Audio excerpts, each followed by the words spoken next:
Hi, I'm Abby. I'm the founder and coordinator of the Global Youth Biodiversity Network UK chapter. I'm here with 4 other youth from the UK to engage at Cop16 at Colombia. The Global Youth Biodiversity Network is the official youth delegation to the CBD.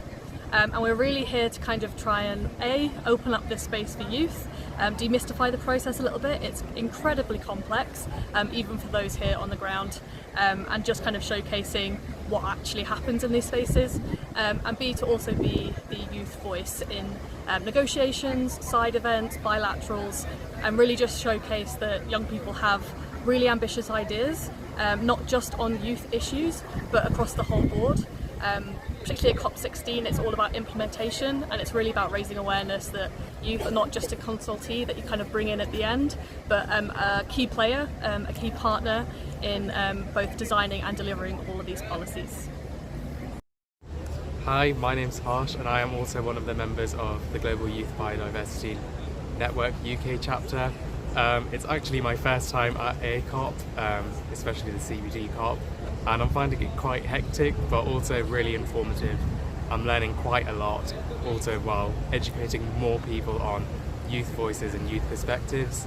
I think one thing that's really important is ensuring that after the space, youth are still heard and the climate change is still happening. In essence, while ministers and top level secretaries are here, climate change is still happening elsewhere in the world. So we just need to ensure that discussions further to the COP are still taking place. Hello, so I'm Eloise Mell. I'm a PhD student at the University of Aberdeen studying gospel dispersal behaviour, but I'm also the Scottish lead for the UK chapter of Gibbon UK. And so I'm just going to talk a little bit more about how Gibbon actually works in the space. So the policy team of Gibbon has 3 main priorities that they're focusing on, which is how they're trying to incorporate into the negotiations and into the policy that's happening here.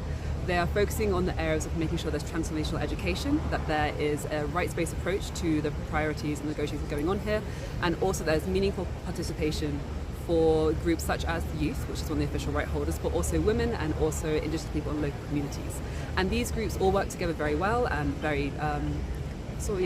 work together very well and share all the information and intel with each other in order to better influence those policies. And the main way we do that is we have individuals in every single negotiation happening, writing out who's saying what, line by line in 50-minute chunks, taking turns, so we can know who is saying what, who's aligned with who might be taking out text that's concerning, who might be adding text concerning, but also who is supporting our youth priorities. And then with that, we might intervene with our sort of national governments or regional collaboration, say, hi, we like that, could you do more, can you back us, we might be able to add something if you're stuck, but also could you stop that, it's against our youth priorities, can we maybe suggest a different way of doing it, and make sure that we lobby to ensure that those priorities are held for all the negotiations and all the policies.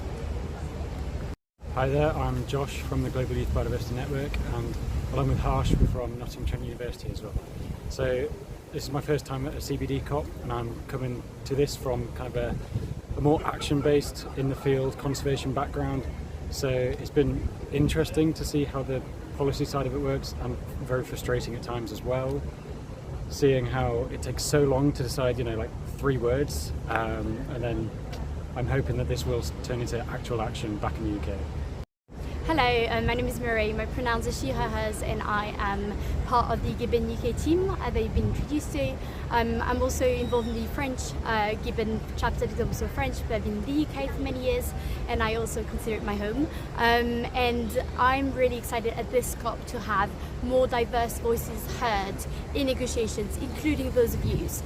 And because I work in marine conservation, I hope that out of Biodiversity Cop16 we get clear action on how to protect the ocean and marine ecosystems, because we rely on them for our survival, and these ecosystems are often underprotected, underconsidered in policy, and underfunded. So this is my hope, and I also want to say gracias a Colombia por la bienvenida increíble. Thanks.